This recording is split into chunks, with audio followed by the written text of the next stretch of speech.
4.0, c'est très simple, c'est le passage véritablement de la modernisation des appareils productifs dans plusieurs dimensions. La première dimension, elle est évidemment numérique, c'est-à-dire que l'ensemble des processus depuis la conception jusqu'au recyclage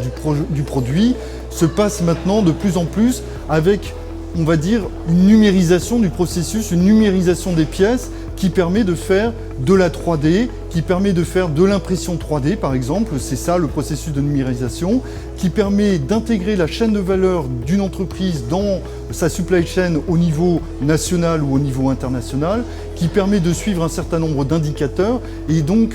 cette transformation de l'appareil productif d'une part par le numérique, d'autre part par les nouveaux outils de production, j'en parlais, tout ce qui concerne les nouvelles machines, les machines 5 axes, 6 axes, les robots, les cobots, les coworkers. Donc vous savez que les robots n'ont pas le droit de cohabiter avec les hommes, mais une nouvelle génération de robots beaucoup plus intuitifs, beaucoup plus intelligents vont pouvoir assister les hommes ou s'assister entre robots. C'est tout ça l'usine du futur. En quelques mots, l'usine du futur sera plus intelligente, elle sera plus connectée, elle sera plus sobre et respectueuse de l'environnement et surtout, la grande différence de l'usine du futur en France par rapport au reste du monde, c'est qu'elle sera centrée sur l'homme.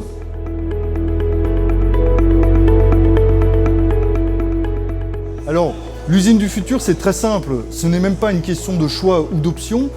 Les territoires qui ne s'intéresseront pas à la modernisation de leur appareil productif, je le disais à la fois dans l'aspect numérique, dans l'aspect des machines, mais aussi dans l'aspect de l'excellence opérationnelle ou dans la place de l'homme à l'intérieur des usines, seront tout simplement balayés des chaînes de valeur qui sont hyper industrielles, c'est-à-dire mondiales. Donc c'est tout à fait absolument nécessaire que tous les territoires qui veulent s'intéresser à l'emploi, un emploi industriel vaut 3 emplois dans les services et payé 35% mieux que dans les services, donc c'est absolument vital pour une économie et donc il est évident qu'une usine du futur et un territoire, c'est un destin commun.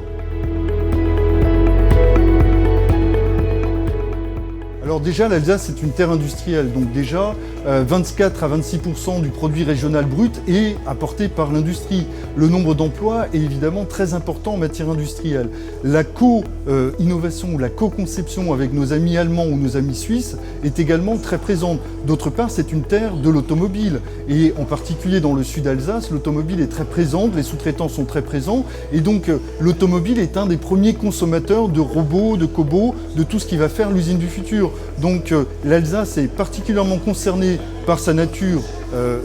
économique, sa structure économique liée à l'industrie, particulièrement concernée par son insertion dans des chaînes de valeur de pays comme l'Allemagne, comme la Suisse, très industrielles,